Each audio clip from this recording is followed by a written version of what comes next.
चालू ठेवणार का? माझा एवढाच प्रश्न आहे. चला, ही योजना आपण चालू ठेवणार का? माननीय अध्यक्ष महोदय, मैं स्पेसिफिकली सांगितला या वेळेचे बजेटमध्ये माननीय मुख्यमंत्री देवेंद्र फडणवीस साहेब, अरे ऐकून तरी घ्यावा. तुम्ही ते विचारलं मी जवाब देतो ना. तुम्ही जे विचारलं त्याचा जवाब देतो ना. आणि जिल्ह्यातले मुलं एमटेक हा कोर्स सोडून हे नोकरीसाठी जॉईन करण्यासाठी आमच्या परभणीमध्ये आले. 6 महिन्यामध्ये त्यांना जॉईन करण्यात आलं आणि अचानक ही योजनाच बंद करण्यात आली. अध्यक्ष महाराज, ही राज्य शासनानं मुख्यमंत्री युवा प्रशिक्षण योजना निवडणुकीपूर्वी जाहीर केली. मुख्यमंत्री युवा प्रशिक्षण योजना उर्फ लाडका भाऊ योजना, ही योजना म्हणजे युवकांचं शुद्ध फसवणूक आहे. अध्यक्ष महाराज, ही योजना कशासाठी सुरू केली? कुणी मागणी केली होती? सुरू केल्यानंतर 10 लाख फॉर्म आले. 10 लाखातले 5 लाख निवडण्यात आले. त्यानंतर 1,26,000 लोकांना एंट्रन्शिप देण्यात आली. एंट्रन्शिप म्हणजे त्यामध्ये स्टायफंड आणि ट्रेनिंग. आणि अचानक निवडणूक झाली की योजना बंद करण्यात आली. म्हणजे गरज सरो आणि वैद्य मरो अशा प्रकारची योजना होती का? आणि मग या लोकांची फसवणूक केली का? लोक एमटेक, आमच्या परभणी जिल्ह्यातले मुलं एमटेक हा कोर्स सोडून हे नोकरीसाठी जॉईन करण्यासाठी आमच्या परभणीमध्ये आले. 6 महिन्यामध्ये त्यांना जॉईन करण्यात आलं आणि अचानक ही योजनाच बंद करण्यात आली. आणि उत्तरामध्ये साफ फसवणूक या युवकांची करण्यात आलेली आहे. अध्यक्ष महाराज, माझा स्पेसिफिक प्रश्न मंत्री महोदयांना आहे की यामध्ये इतके मोठे IT आहेत आणि असे ट्रेनिंग देऊ, तसे ट्रेनिंग देऊ, मुख्यमंत्री कौशल्य योजना, पंतप्रधान कौशल्य योजना, ग्रामीण स्किल डेव्हलपमेंट, हे ह्याच्यामधलं आमचा काहीच आहे, ह्या अर्थ नसलेल्या रद्दी आम्हाला देण्यात आलेली आहे. आमचा प्रश्न एवढाच आहे की ही योजना तुम्ही चालू ठेवणार का? हे जे मुलं आहेत 1,23,000 किंवा 26,000 ह्या लोकांना तुम्ही एंट्रन्शिप जी पूर्ण झालेली यांना तुम्ही विद्यावेतन देणार का? आणि ही योजना पुढच्या काळापर्यंत चालू ठेवणार का? काही फक्त तुमची निवडणुकीची फसवणुकीची घोषणा होती? एवढाच माझा प्रश्न आहे. मंत्री महोदय. माननीय अध्यक्ष महोदय, सन्माननीय सदस्य राहुल पाटील साहेबांनी जे विचारलं आणि जे त्याने सांगितलं त्यामध्ये मी खुलासा करू इच्छितो.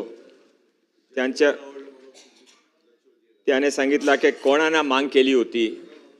तुमची मागणं होती का की बेरोजगारीसाठी काय करायच्या? कशासाठी केला म्हणे? बेरोजगारासाठी पूर्वी एक योजना होती, ती योजना त्यांनी बंद केली 2007ला. 2007चे नंतर बेरोजगारसाठी एकही योजना नव्हती. हा योजना कधी फसवणूक योजना नव्हती. पूर्वीपासून हा योजना प्रशिक्षणासाठी आहे, रोजगारसाठी नाही. आणि हा योजना पूर्वी 6 महिन्यासाठी केली होती इलेक्शनचे पूर्वी. इलेक्शनचे नंतर बंद केली का? नाही केली. काय केला? ते 5 महिना वाढून दिला. आणि माननीय अध्यक्ष महोदय, या वेळेचे पुरवणी मागामध्ये माननीय वित्तमंत्री इथे बसले, त्याने 400 कोटी रुपया या वेळेचे पुरवणी मागामध्ये या योजनासाठी दिले. ज्या योजनासाठी 400 कोटी रुपये दिले असेल त्या योजना काय बंद होणार का? त्याने सर्व जे काय सरकारी नियम आहे, सरकारीचे पत्र ते वाचा. माननीय अध्यक्ष महोदय, ते सांगता की यामध्ये जे जवाबमध्ये जे लिहिलं त्यांचा काही उपयोग नाही. त्यांच्यासाठी असेल की त्यांच्यासाठी काही उपयोग नाही, पण महाराष्ट्राचे लोकांसाठी उपयोग आहे. महाराष्ट्राचे लोकांसाठी ITI मध्ये केलेले नवीन सर्व न्यू एज कोर्सेस, पॉप्युलर कोर्सेसचा उपयोग आहे. माननीय अध्यक्ष महोदय, महाराष्ट्राचे ITI मध्ये आपण सर्व ठिकाणी आता एक नवीन शॉर्ट टर्म कोर्सेस सुरू केला आहे. माननीय प्रधानमंत्रीजी हस्ते त्यांचे उद्घाटन झाला. प्रथम बॅचमध्ये 55,000 विद्यार्थ्यांनी त्यांचा लाभ घेतला. त्यांचा उपयोग महाराष्ट्राच्या लोकांसाठी आहे. माननीय अध्यक्ष महोदय, माननीय मुख्यमंत्रीजीच्या नावावर आपण माननीय मुख्यमंत्री स्वरोजगार योजना अशी सुरू केली आहे. त्या योजनामध्ये 5 लाख बेरोजगारांना प्रथम वर्षी लाभ मिळणार आहे. त्याच्यासाठी उपयोग नसेल, पण महाराष्ट्राच्या लोकांसाठी आहे.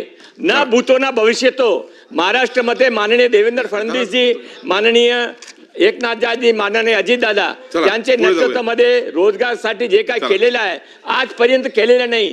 ते केले, घोषणा केली आहे, प्रयोगामध्ये लावले, अंमलबजावणी पण होणार. उत्तर आलं. हा, काय? ही योजना आपण चालू ठेवणार का? माझा एवढाच प्रश्न आहे. चला, ही योजना आपण चालू ठेवणार का? माननीय अध्यक्ष महोदय, मैं स्पेसिफिकली सांगितला या वेळेचे बजेटमध्ये माननीय मुख्यमंत्री देवेंद्र फडणवीस साहेब, अरे ऐकून तरी घ्यावा. तुम्ही ते विचारलं मी जवाब देतो ना. तुम्ही जे विचारलं त्याचा जवाब देतो ना. माननीय अध्यक्ष महोदय, यावेळेचे बजेटमध्ये माननीय मुख्यमंत्री देवेंद्र फडणवीस साहेब, माननीय उपमुख्यमंत्री एकनाथराजे शिंदे आणि माननीय वित्तमंत्री अजितदादा पवार याने या योजनासाठी 418 करोड रुपयाचा प्रावधान केलाय. या योजना सुरू राहणार आहे. चला चला. लक्षवेधी क्रमांक 17 श्री अमित साडम. अध्यक्ष अमित महाराज, साडम. नाही झालं लक्षवेधी क्रमांक 17. त्यांनी दोनदा उत्तर दिलं ना त्यांनी तुमच्या दोन्ही प्रश्नांचे उत्तर दिलेले आहे. नाही अध्यक्ष महाराज, लक्षवेधी क्रमांक 17 मंत्री महोदय. चला. अध्यक्ष लक्षवेधी महाराज, क्रमांक 17 श्री अमित साडम. शासनाने सुरू केलेले असलेले